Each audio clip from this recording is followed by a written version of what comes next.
Eagles are the better team. I can't say it any other way. I don't really think everybody knows what they're about to witness. I know talent when I see one. I should be an NFL scout. Jonathan, I don't like that pick. I love that pick.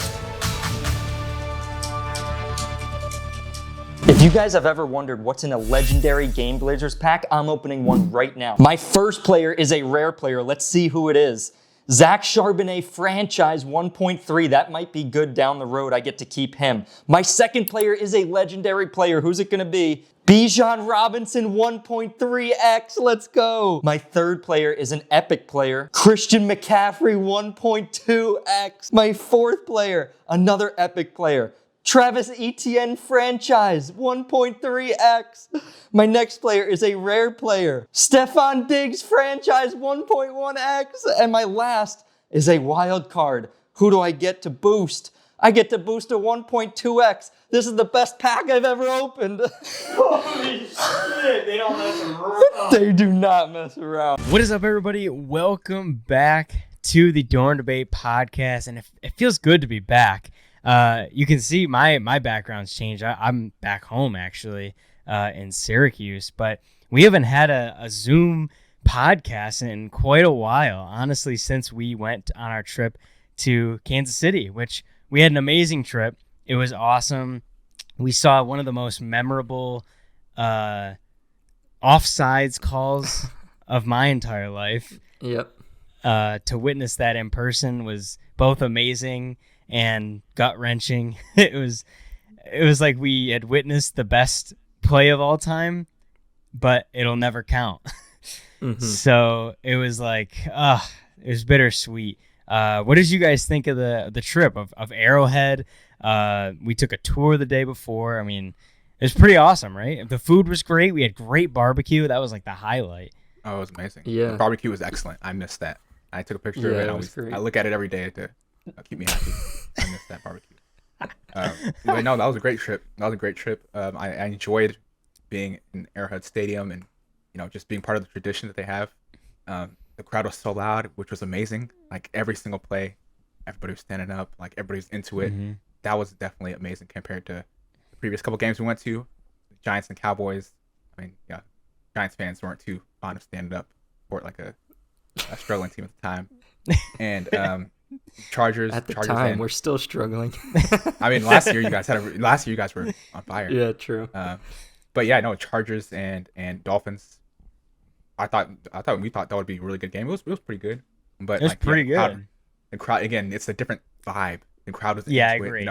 It's more like laid back. Yeah. And so yeah, I enjoyed this Arrowhead game, and I think it was an excellent trip. Yeah, I think we were robbed of that call. Honestly, the ref was just being annoying. That would have been we would have talked about this. Was I the only one that noticed this past weekend that they called like 3 or 4 offsides on the offense? And they usually don't. And they were trying to maybe make up for the fact that they called Tony offsides because it was such a bad call that they were like, oh, okay. They met as a ref crew and they were like, oh, guys, we should call that just to make it seem like it's not really out of the ordinary. Did you see the Jason Kelce call? They called on Jason Kelce. It was 3rd and goal in the Monday night game, and he went up and he lined up in front of the ball and he moved the ball 2 yards further, and kind of moved up a little to gain some extra yards. And 2 yards? And they flagged him on that. Not even 2 yards. It was a yard. And they called him on that. And Kelsey's like, yeah, they've told me about it in the past, but I haven't really gotten called in a while. And, this is the first time this year that I've been called. And he's like, I do have a tendency to do that. And it's like, dude, What are they now going to look for every microscopic movement and say that it's offsides, false start? Yeah, Patrick Mahomes is the face of the league. And so they're trying to get back at his comments where he's saying, that's elementary school stuff. They shouldn't call that all that stuff. So they're like, all right, we'll show them that this is actually meaningful penalty. So let's start calling it seriously. Mm-hmm. Yeah. Yeah, it's well, let's get into the games this week and a little bit of last week because we got to talk about that. We didn't have a podcast Sunday. Unfortunately for Jonathan. And one note, Caleb's not here. He's traveling back home to Philly, coincidentally, so he doesn't have to talk about the Eagles. But kudos to you, Jonathan, for coming on and talking about The NFC least is what I call it now. It used to be the NFC beast.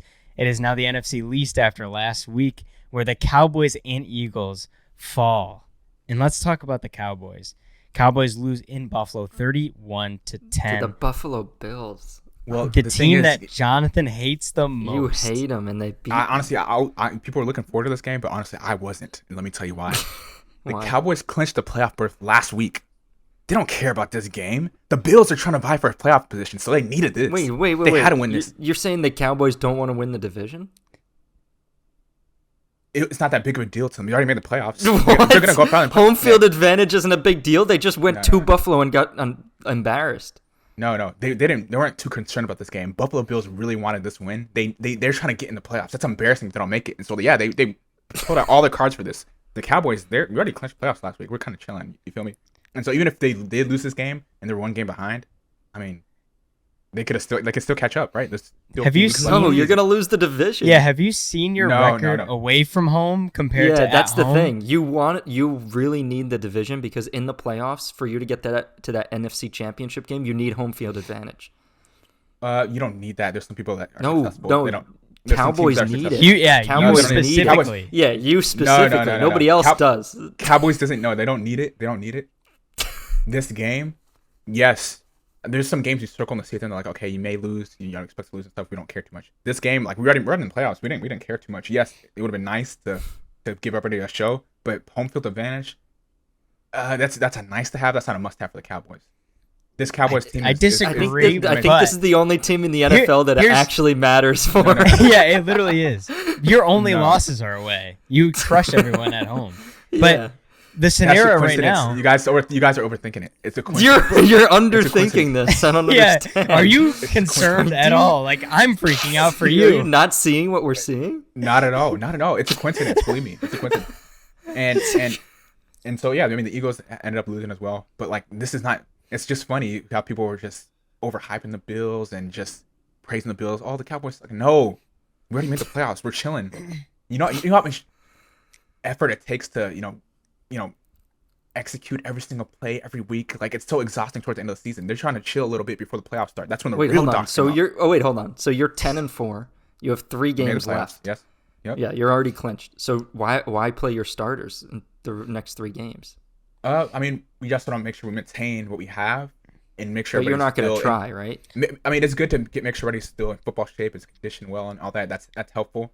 But don't get it twisted. It's not like the Cowboys are pulling out their best plays trying to beat the Bills. The Bills are trying to make the playoffs. They brought out their best plays, their best defensive plays. They're really tuned in this week because one loss will take them out.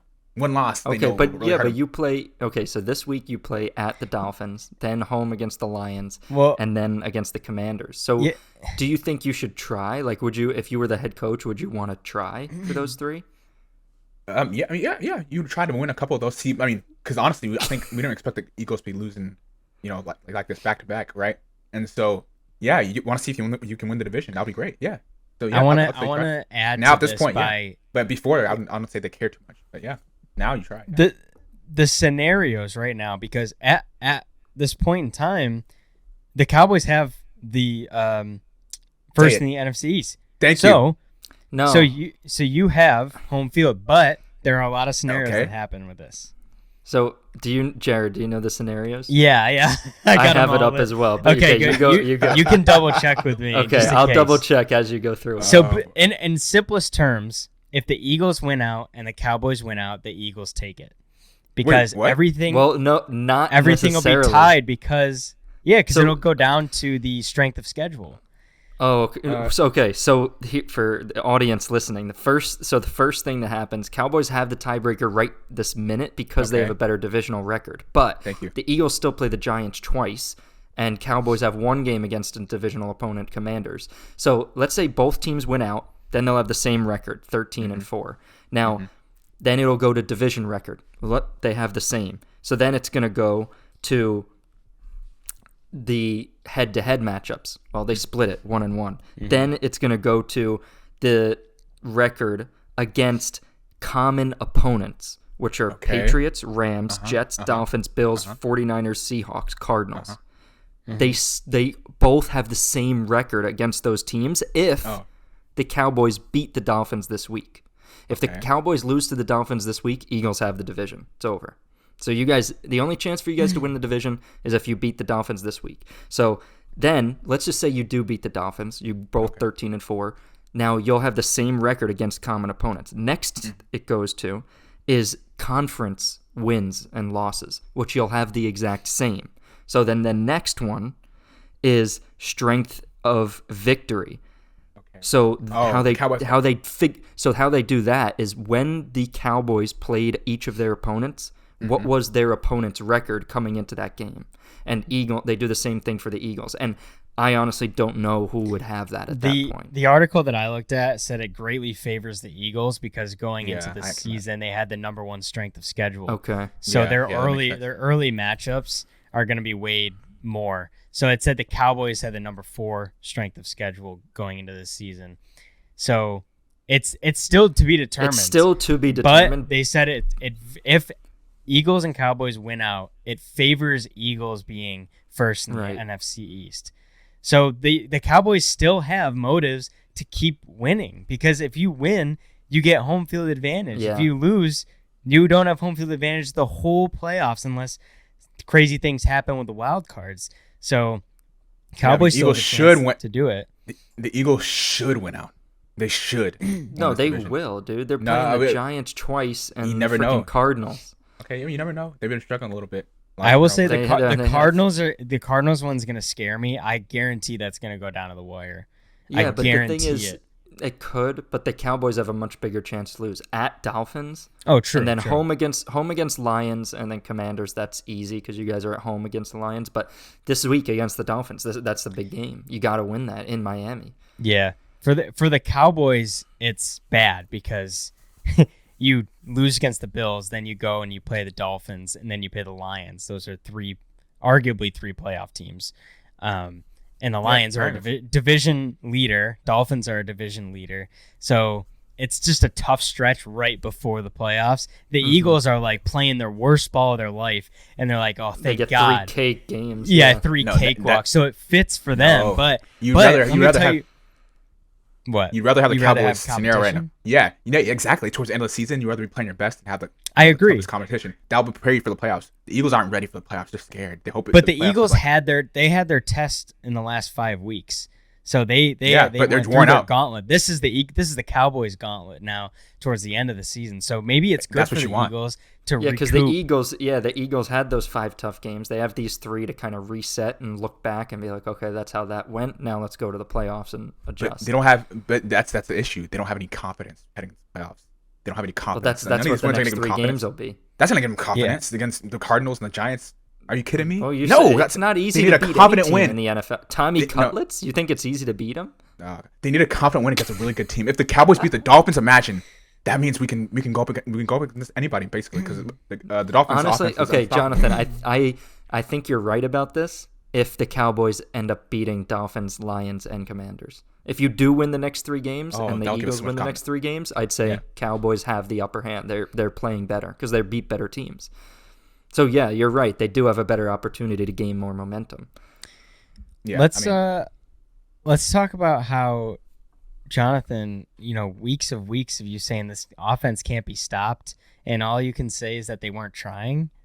I mean, I'm not saying they weren't trying, but it didn't mean as much as it meant to the Bills. The Bills, they can't survive another loss, and we all know that. They were 7-6 at the time. If they lost, it would have been 7-7. It would have been tough for them to make the playoffs. So they needed that. They were pulling out the best, tricks in the book. Basically, the Cowboys were, just taking it, easy. They're ready to clinch the playoffs. We're trying to see, what will be successful in the playoffs when we get there, right? But they weren't trying their very best. I mean, this is a regular season game. They clinch the playoffs. The playoffs, that's when it really counts. Everybody knows that. So yeah, congrats to the Bills for winning, but they're still struggling to make the playoffs. Hopefully they can win out. Seems like they're looking really good. They looked good over the past couple weeks, but they needed this, just like the Seahawks did against the Eagles. So the Eagles, yes, they lost. I'm a Cowboys fan, but I'm just saying how it is. The Seahawks needed, they needed that win, and it was great. I'm not gonna lie, that was a great game-winning drive, especially from the backup quarterback, Drew Lock. Right, that was amazing. And I think the Eagles, I think Matt Patricia's new defensive coordinator, right? Or at least for this game, he was for that game. On plays, yeah. I mean, I think he's taking too much, crap for that. I think that was just a great JSN, Jackson Smith and Jigba. That was a great play by him and Drew Lock towards the end of the game. Mm-hmm. Like I think the Seahawks playing in Seattle is tough. They have a great crowd as well. That'll probably be another great game that we can potentially go to if they're actually good, right? Just like Arrowhead, Seahawks fans are passionate. Everybody's loud. That's a great environment to play in. I love that stadium. It's so unique. Yeah.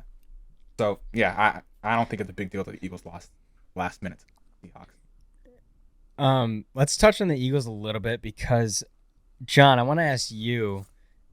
we just touched on that Eagles game, but I want to go into how Jalen Hurts played that game, and also, is there any concern level on a scale of 1 being you're not concerned, 5 being very concerned, as far as how the Eagles played that game and specifically how Jalen Hurts played? He had 2 interceptions, both on deep balls that were crucial to the deciding the game. Yeah, I'd probably say 3. I'm a little bit concerned. I'm kind of leaning. I'm a little torn because in terms of the overall NFC picture, I really think that the 49ers are going to win the NFC at the end of the day. But I like the Cowboys in terms of being able to give them a run for their money, but I still would give the edge to the Eagles, which is why I'm still going to only say 3. I'm not super concerned with Hurts. He did have 2 interceptions. He also had 82 yards rushing and 2 rushing touchdowns. I know one of them was a tush push, but he's definitely been struggling the last few games. And for me to gain more confidence going into the playoffs, he's going to have to play really well against the Giants this week. Plays the Cardinals and then the Giants again. So those are 3 defenses that you should put up. Honestly, if they don't score at least 3 offensive touchdowns, probably 4 in all 3 of those games, I'm going to be more concerned about them going into the playoffs. Hurts, that last throw to A.J. Brown was basically a prayer. It almost seems like like Caleb said, they get down at half. They're trying to claw back, and Hurts, his decision-making hasn't been as good as I thought it was going to be. Throwing that ball to A.J. Brown, 15 seconds left, you're hoping for a prayer. He's only needed out of bounds, too. And he only needed a field goal, too. I mean, that's what most people are thinking, right? We're all thinking that, but, sometimes football can be a game of chess. We all thought they were just trying to get 10, 15 yards to get a field goal, but what they were trying to do, Nick Sirianni said. I know, but what did they were trying to get a pass interference. When he let go of it, there was nothing there. I mean, he was trying to get like a pass interference call, like Patrick Mahomes did a few weeks ago, right? Where that's a hope and a prayer. Like with 5 seconds left in the game, you're just gonna hope on the refs. Like, yeah. Well, it was questionable, but I mean, Nick Sirianni said it was sort of like that's what they were thinking. Like, so I guess I don't know if it was his decision in terms of Hurts or the coaches sort of said, hey, this is the play. Try to throw a deep ball, see if we can get a pass interference and get like at the 10-yard line, right? So yeah, I mean that I understand what you're saying, John, and yeah, I mean it has been concerning, but like, the Eagles are still above average. They've been on a little, they've lost a couple games, really close games, the past couple weeks, but I don't think it's that big. They haven't been blown out. Cowboys did. Yeah, I think the concern lies, and the blame goes on Hurts because of the turnover number. He leads the league with Josh Dobbs and Josh Allen for most turnovers this season. And so that's just a glaring number that everyone looks at. But from what I looked back at last year's team and this year's team, and the difference is something that Deebo Samuel, Brandon Ayuk, a lot of the 49ers players talk about, and it's defense. They think this Eagles defense isn't as good as people talk it up to be. Yeah. And this year, they're backing it up. I mean, 49ers demolished the Eagles. But you look at last year, the Eagles let up the second least yards per game. Now they let up the 11th most. They let up the least amount of passing yards last year. Now they let up the 5th most passing yards. Last year, the Eagles were +8 in turnover differential. And this year, they have -6 differential and have 15 takeaways and 5th least in the NFL. So they went from 27 takeaways last year, 27 takeaways by the defense, to only 15.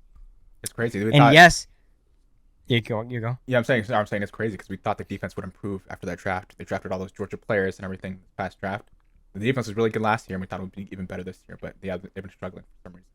I don't know. For some reason, the injuries. secondary is Getting burnt. really struggling. I mean, I know everybody listening probably plays fantasy. If you don't, you should. But I mean, everybody's saying like every time the Eagles play, the opponent's wide receivers are like, oh, start them. Eagles let up the most fantasy points to wide receivers, and I don't understand why, because James Bradbury and Darius Slay are usually pretty good. How come they can't cover CeeDee Lamb? He's going off every time he plays him. And CeeDee Lamb's good, don't get me wrong, but the Bills were able to contain him, but they haven't been able to contain anybody. Everybody goes off. Did you? I have yet to confirm this, but on Twitter, somebody said that every completion on that 92-yard drive by the Seahawks was against James Bradbury. Really? And like, obviously, Eagles fans hate Bradbury because he held in the Super Bowl, but this year he's just been getting worse and worse and worse. And so he's been a guy that a lot of like people on social media like pick on, and Eagles fans hate him now. And that's a guy that Deebo Samuel said he's trash. He literally straight up said James Bradbury is trash. And he used to be good. I mean, he was on the Giants and we let him go. Yeah, he's getting to the end of his career now. Yeah, I agree. But I think yes, Hurts does add to -6 turnover differential. Like, that's terrible, and he does add to that. But you go from 27 takeaways to 15 from the defense. It's not just Jalen Hurts. It's not like Hurts is playing bad and the defense is saving him. No, they're both equally playing bad and not up to what they were last year. And I've said this, I've been waiting for Jalen Hurts to have a game like he's had in the Super Bowl, and he's only had very few, maybe 2, but they're against like the Commanders. You know, like that with that high scoring game against the Commanders. It's like it's not against good opponents.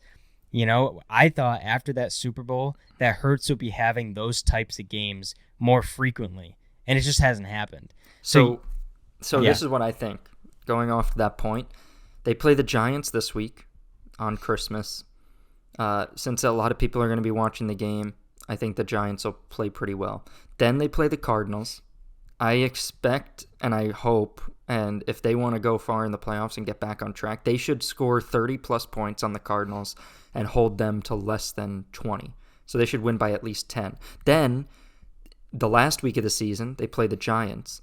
And while, of course, I want the Giants to win, for the Eagles, they should win that game by 20-plus points. If you are who you say you are, you should be able to beat a team like the Giants. After 2 weeks, you saw them 2 weeks earlier. You should be able to have a game plan. If your coaching is who they say they are, they should have a game plan to score 30-plus points and hold the Giants to less than 15. 2 touchdowns max for the Giants. So if the Eagles can win like 35-14, I'll say, yeah, okay, Eagles are good in a good spot going into the playoffs. But if that last game against the Giants isn't a 20-point win and a 30-plus point offensive game, they're in trouble. Yeah, I also want to see Hurts and A.J. Brown, be on the same page for once. I mean, it seems like yeah, A.J. we haven't Brown, seen it in a while. Yeah, it just seems like they're not on the same page. Let's go on the other side before we get into the MVP race and a really important matchup this week. I want to talk about the other side of that Cowboys game, the Bills. Now, the Bills have won 3 straight games. And John, you already know the X factor, the reason that they are 3-0 in the last 3 weeks, and it's James Cook. He has rushed for the most. I have a stat, but it plays into all this. So James Cook against the Cowboys had 27 carries for 179 yards and a touchdown. So since November 13th, and John probably already has this in his head, since November 13th, James Cook has had 120 scrimmage yards, 101 scrimmage yards, 100 scrimmage yards, 141 scrimmage yards, and 221 scrimmage yards, and add in 5 or 6 touchdowns onto those, both receiving and rushing. He is having one of the best stretches a running back has ever had as a Bill. And I looked this up. James Cook has rushed for the most yards by a Bills player since 2010. since I mean, that's not something to be- 2010. No, That's not like a big accomplishment. I mean, the Bills suck. I mean, they've been sucking for the LaShawn past McCoy? decade. do you know He who wasn't- did he wasn't the that? best. I wonder if you guys know who this guy is. 2010 running back for the Bills. It's not Marshawn. It's, 2010. it's what's his name? I don't know if you guys know this guy. Starts I with don't an. think I do. His first name is Fred. Oh, Fred Jackson.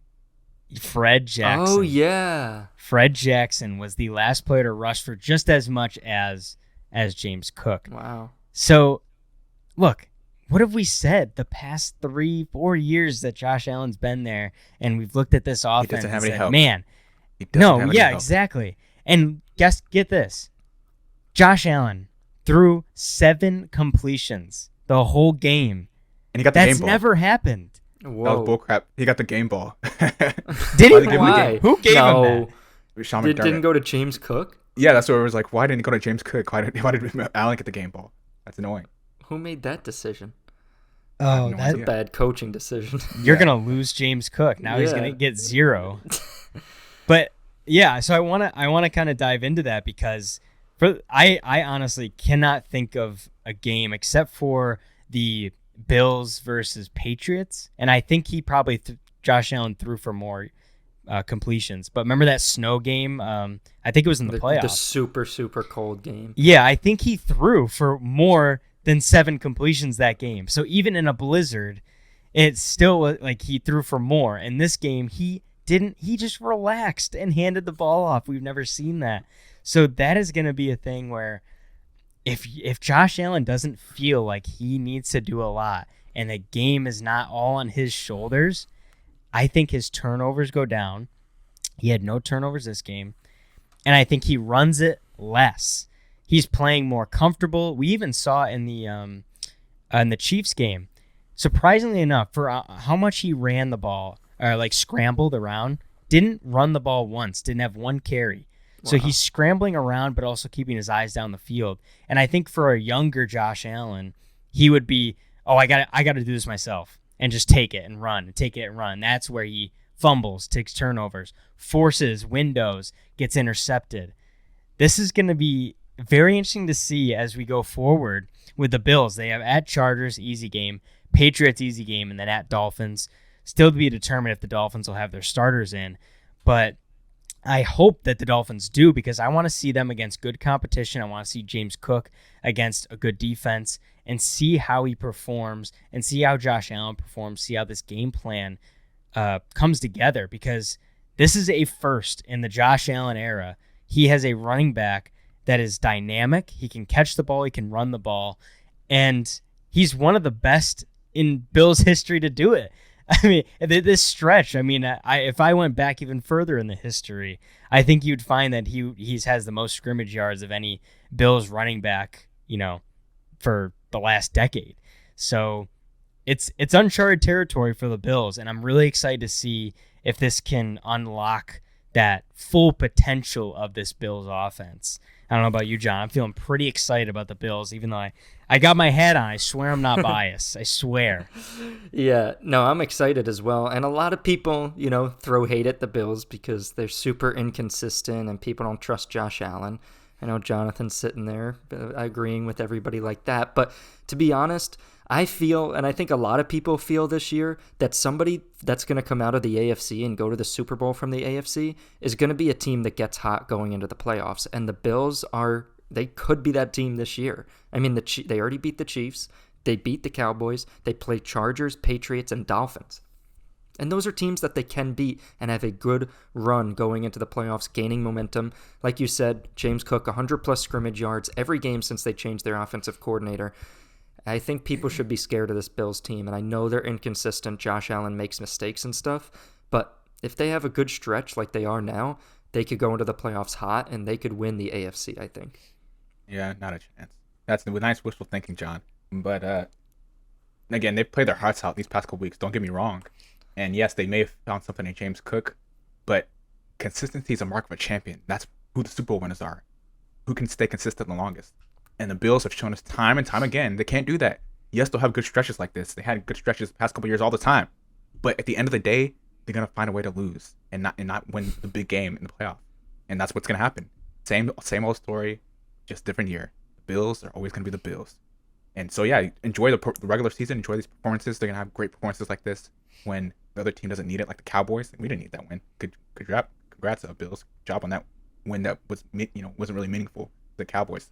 But they're not going far in the playoffs. They're not going to win the Super Bowl. It's just going to be the same story. Josh Allen's going to make a turnover. It's going to happen, and they're not going to do good. But it's fun to see. Finally, that let's see what they say after they lose the playoffs. They talk about, oh, they didn't have a running back. Now he's a running back. So what's the excuse now? What is it going to be this time? Just admit it. The Bills would never be where we think they're going to be. And that's the Super Bowl. I'm sorry. So I find myself having deja vu on this podcast because I feel like every year the Bills win me over in the end. And Jonathan, the Cowboys win you over in the middle of the season. And we're back to square one every year. Oh, no, this is different, though. Playoffs start. How is it different? We always say it's different, and it always ends the same, Jonathan. Hey, it's going to end the same this year. No. The Cowboys are they have a legit shot of, winning the Super Bowl this year. Let's be honest. No, look at the offense. Seriously, yeah, let's be honest. Really. Cut the cameras. Just cut it out. We'll cut this part out. What do you think? Dude, no. This offense has gotten better than it was last year. The defense has gotten better. We have that chip on our shoulder. The Cowboys, they have a chip on our shoulder this year. Freaking chip is soggy. A 30-year chip. Yeah. Dude, it's stale. I think this year is different. Everybody's saying it. And yes. Everybody? No, people are saying it. Yeah, and the Bills, they had a little delayed egg in the Bills and the Seahawks a little bit in terms of defense. But, this offense is just unstoppable when we really want to show our plays and, it was stopped literally last week. Why would you show some of your best plays a few weeks back? Because you want to win the division and get home field advantage. There's no one goes into a game losing. No one goes into a game wanting to lose. Dude, it's not like that, but the coach is like, all right, do we really want to show them our So you think this is what you think happened? What if the Eagles won? Then you'd have no chance. You'd have no chance at the lead. You're saying whether you have a wild card or the division, it doesn't matter. But it does, because you guys at home are undefeated and you guys away have 3 losses. I think you guys look too much. You guys look too much into that, guys. But it happens every year. No, that's every year. It's not just this year. You guys always play better at home. It's a coincidence. It's not the Cowboys. I think the Cowboys. They'll go far in the playoffs. There's a good shot they're in the Super Bowl. I think they're not going to lose 3 years straight to the 49ers again. That's not going to happen. You really guys think that's going to happen 3 years in a row? I actually do. No, that's not going to happen.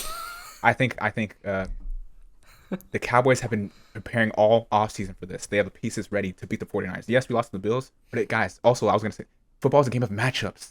We didn't match up too well against the Bills, to be honest with you, but we match up really good against the 49ers. If we face the 49ers, believe me, Cowboys are Why do you it's a want great a matchup. team that's beating you year in and year out? You don't want that team. You got to hope the Eagles beat them. We built our team to beat the 49ers, everybody, in terms of offense, in terms of defense. We built our team. We got, who's that guy? Bland. He's going to be on, he's going to be on somebody. We built our team. You already tried that and lost 42-10.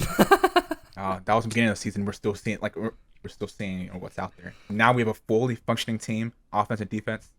Nobody's stopping the Cowboys. I think you guys got to be worried about, if you don't win the division, you guys got to be worried about Mr. Baker Mayfield. Baker Mayfield had the only perfect passer rating as a visiting quarterback in Lambeau Field. The only one ever. Yes, Baker Mayfield and the Bucks, who went into Lambeau, and he had a perfect passer rating. The only one in Lambeau history, in the Green Bay Packers history, and they're red hot right now. And all I'm gonna say is good luck. Good luck trying to beat Baker Mayfield in Tampa. You're gonna have to do what you did against Tom Brady. Yeah, that's our first playoff match. It's gonna be easy. I think we'll rest our starters by second half. That's what's gonna happen. That's easy. That's what we need. So yeah, if we so that we kind of that's why this. Because I think that's the matchup you're looking at. I think you're looking at the Tampa Bay Buccaneers at home against the Dallas Cowboys, wild card rounds. Good luck. That'll be great. All right. So benching the starters at half. All right. Exactly. So that's what I want to hear. It shouldn't even be close. It should be like last year, where you just blow them out. right? You blew out Tom Brady. It's gonna be exactly like that. But again, we're waiting for the 49ers. It's gonna happen. Cowboys, 49ers. I think that could be the NFC Championship, basically, right? Cowboys and 49ers. Could you imagine? We finally beat 49ers in the NFC Championship and go to the Super Bowl. Now that's you gotta get there. You gotta get there. Talk about the MVP race because I just had it pulled up. Right now, Brock Purdy's the favorite. Then it goes Dak. Then it goes Lamar. Then it goes Jalen Hurts. And then it goes Christian McCaffrey. See, that's not right. Where's Dak? Dak's number 2. So, that's not right. 2. So why do they always give it to the quarterbacks? I agree. Wait, who do you think it should be? Christian McCaffrey. Christian McCaffrey. He's the best player in the NFL today. Why do they do that? That's annoying. I think they want the non-quarterback to win Offensive Player of the Year, but that's going to be Tyreek, right? I say this. I say if Tyreek, I told you this, John, gets 2,000. If Tyreek eclipses 2,000 yards in the next 3 games, which would be over, that's like 150 a game. Yeah, that's tough. If he does he's battling injuries still. So MVP. Yeah, MVP, because we've never seen that. Then you make McCaffrey Offensive Player of the Year. Yeah. Otherwise, you make Tyreek Offensive Player of the Year and McCaffrey MVP. Yeah, I mean, dude, McCaffrey, we talk about him every single time the 49ers play. He gets a touchdown automatically every single game. He had that touchdown streak. Everybody talks about him, and everybody knows. Everybody and their mother knows that the best player on that team, if we're going and saying most valuable player, the most valuable player on the 49ers is Christian McCaffrey. Yes, it is. Yeah. And and not even valuable, the best player is Christian McCaffrey. And I saw an interview with George Kittle, and he's talking up Christian McCaffrey. He's like, oh my God, he's amazing. He's great. He always gets in the end zone. He's so dynamic. He's strong. He does everything. He's not talking up Brock Purdy. He's talking up CMC because he knows that he is the well-oiled machine that runs the 49ers offense. And if he is gone, which I think he was gone for 2 or 3 of the games that they lost. I know other people were, but he was gone when they lost. They lose. So there you go. Most valuable player. And you just look at the 49ers, it's not Brock Purdy, it's CMC. And everyone knows it. Brock Purdy's not having this amazing quarterback year either. He's just having I'll stop you right. He's just having a good year compared to everybody else. On paper, he's having a great season. On paper, I will stop you guys right there because, Jonathan, we sat here before the season started, and honestly, we picked 2 good quarterbacks because Brock Purdy is first in the MVP race. Dak is second. Purdy is first in QBR. Dak is second. And we sat here debating about who was better. I said Purdy, you said Dak. Still yet to be determined, but we'll go back to that video by the end of the year. But Purdy, guys, listen to this stat. Brock Purdy has the second most passing yards in the entire NFL. Guess what team has the fewest passing attempts? It's the 49ers. No team throws the ball less in terms of number of attempts than the San Francisco 49ers. Yet, Brock Purdy is second in the NFL in passing yards. Not only that, he's first in passer rating. He's also first in touchdown to interception ratio, 29-7. This guy is having a really good year. Jonathan, you'll say what I'm going to say. So go ahead, say it. You got to break that stat down. You got to break that stat down a little bit in terms of passing yards and all that. He just throws a screen to Deebo Samuel from like their own 20. He takes it to the house. Things like that. That happens often. So let's not get it twisted. Then why isn't the defense just playing up on all these guys? What do you mean? You can't press against Deebo Samuel. He's going to beat you.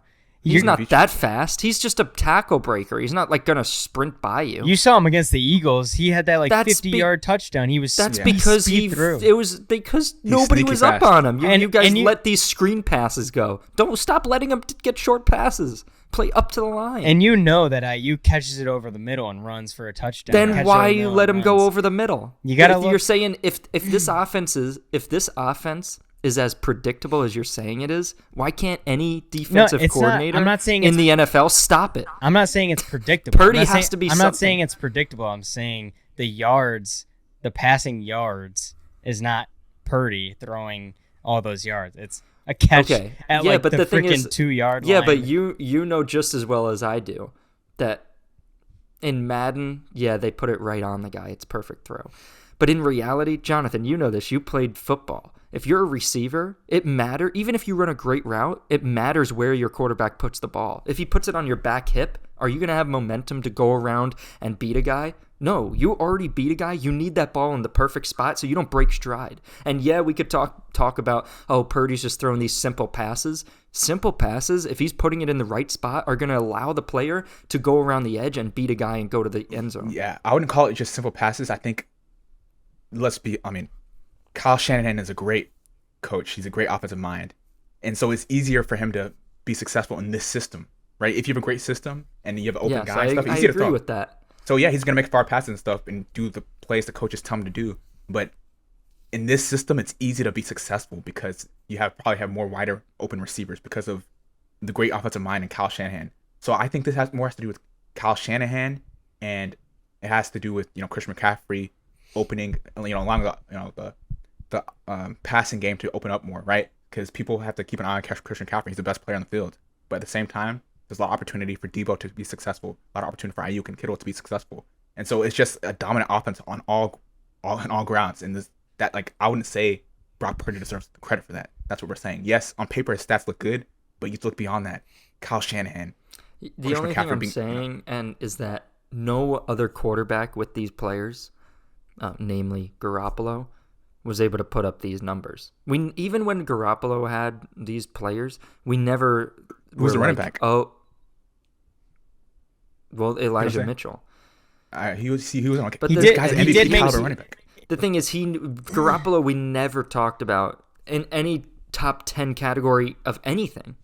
Dak, remember that season with Dak, who's a rookie, with Zeke? Zeke was like MVP caliber running back. He was doing great, and Dak was like, there's some stat where he's like on pace with Tom Brady for passing yards or something crazy like that. We're like man, like that's insane. There's a reason. If you have a great running back, that fixes a lot of things. That helps the offense. That opens the offense up more in terms of the passing game. That's what's going on. Christian McCaffrey, everybody knows he's the best player. Defense is trying to stop him. That's their goal, to stop Christian McCaffrey. If you stop him, you win. That's their mindset. Yeah, but they can't stop him.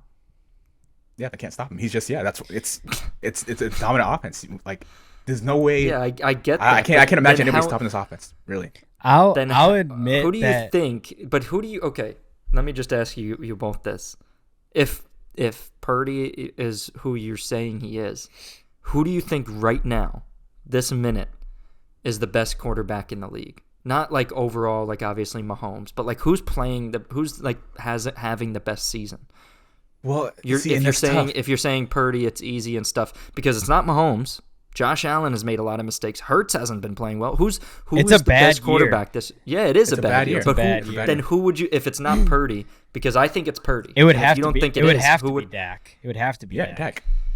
Yeah, that's the only because the third quarterback in the race is Jalen Hurts, and he's not having a great year. And then you got every quarterback under the sun is either out for the season or missing games. Like it's just a bad year. But what I will say about Brock Purdy is going into this season, I thought of him less than I do now. Right now, yes, I thought he was average. I thought he was straight middle line average guy.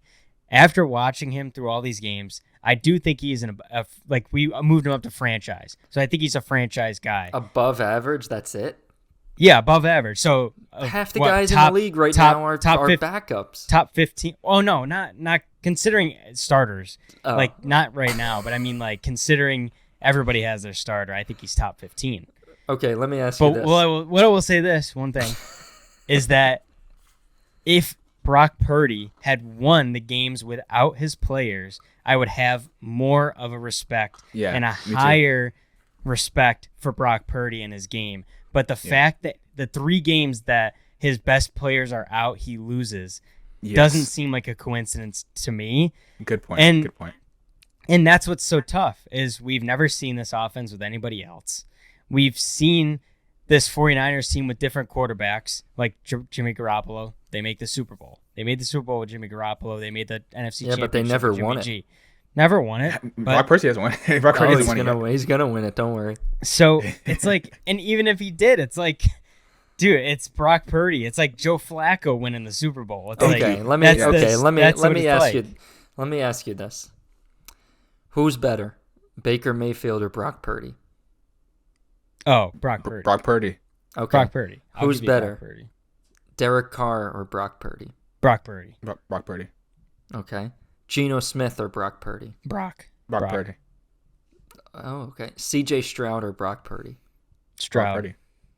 Oh, okay. A little bit of difference there. CJ Stroud has a higher ceiling. He's getting there. I agree with that. TBD. Jonathan, I agree with that. TBD. Okay. Right now, Brock Purdy or Matthew Stafford? I still would go Stafford. I'd go Stafford. Really? I still would go Stafford. Okay. He's been having great games with Kupp and Puka Nacua this year. He's made Puka Nacua what he is. So Okay, last one. Right now, Brock Purdy or Trevor Lawrence? right now, right now, Trevor Lawrence is having the worst year ever. Brock Purdy.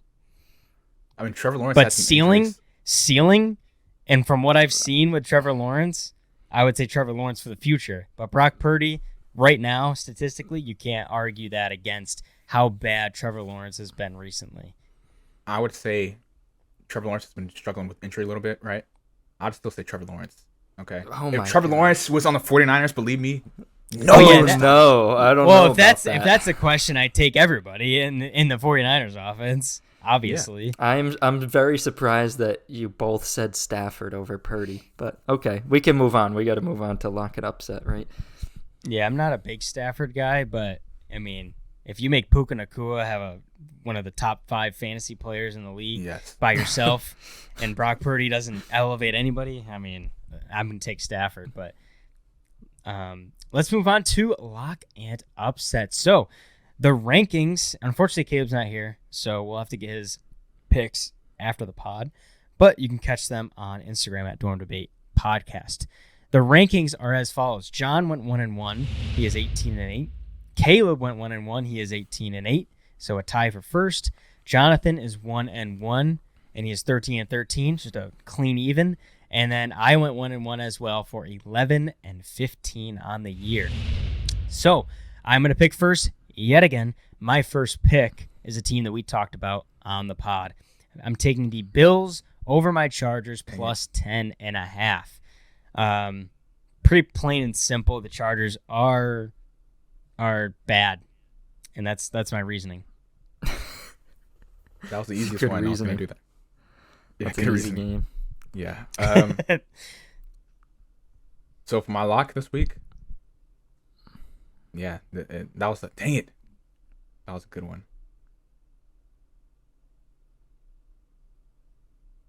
Yeah, so my lock this week. Oh boy. Here we go. And let's double check that it's a lock. Yeah, 'cause I'll check for you. Especially you, John. Yeah, Jonathan, it's been you. Okay, my lock this week. What? I'm selecting the Packers to defeat the Panthers. Okay, that's too easy. I'll make it difficult. I'll make it interesting. 49ers are going to beat the Ravens.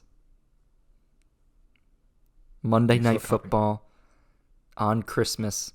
Everybody's going to be eating dinner, watching McCaffrey score another 2 touchdowns. I'm thinking Debo scores, McCaffrey scores, and I think Kittle will score. I think at least 3 offensive touchdowns. Maybe Ayuk gets in as well. Okay. Good juxtaposition. I pick the Ravens plus 5, so I get 2 points for it. Oh, good luck with that. And I believe it's like 7 or 8 straight Monday night underdogs have won. So, look, I've had a reputation for ruining streaks.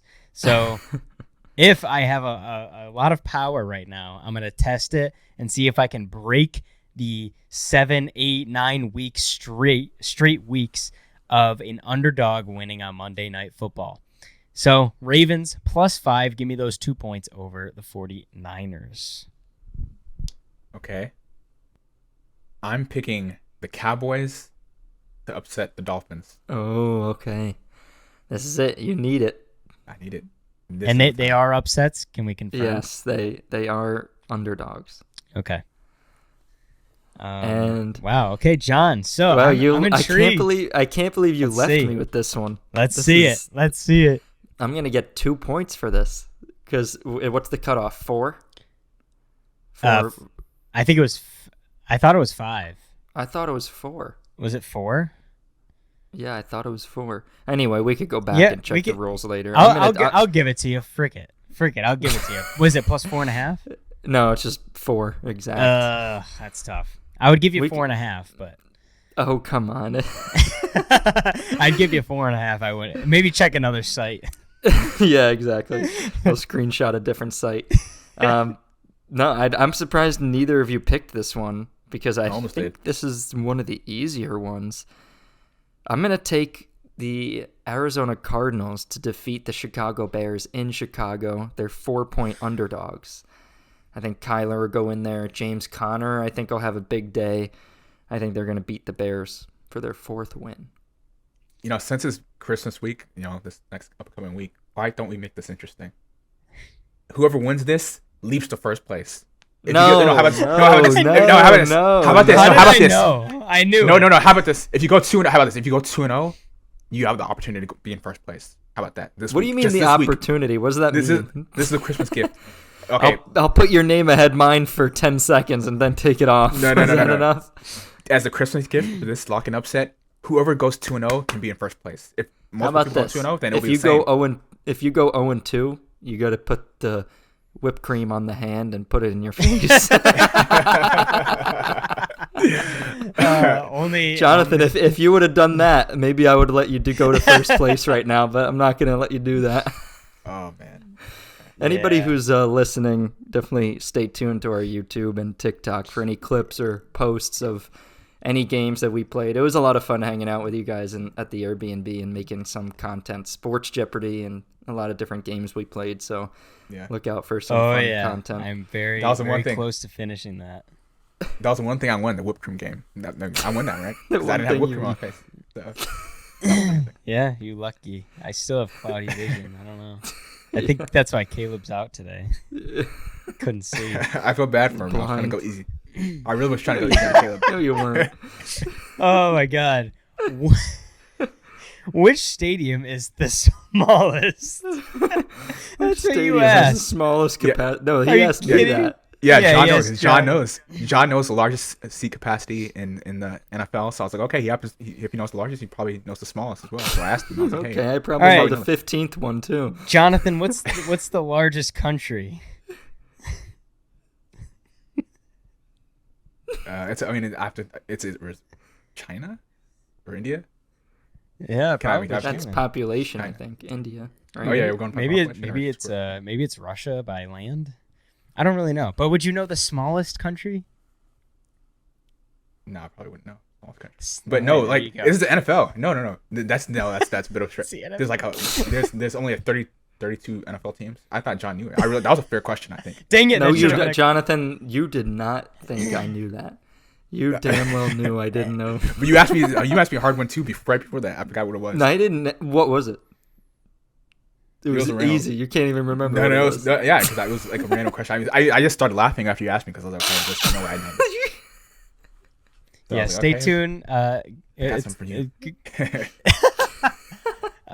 Stay tuned to our TikTok and our Instagram at Dorm Debate Podcast, and I'll post some clips of that game that we're talking about on our YouTube Shorts. And stay tuned. We will be posting Sports Jeopardy later this week. I'm editing it, and I'm trying to get it done before Christmas, so you guys have a little Christmas present.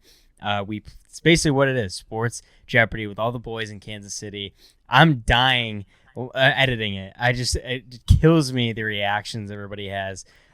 So super excited for you guys to see that. And thank you so much for tuning in and watching. Merry Christmas and happy holidays to you all. And to you boys, John and Jonathan, Merry Christmas, Happy New Year, the whole shebang. Yep, same to you. Same to everybody listening. Yeah. Hopefully you guys have a great Christmas. And thank you for listening and watching Dorm Debate Podcast. And as always, we will see you guys next week.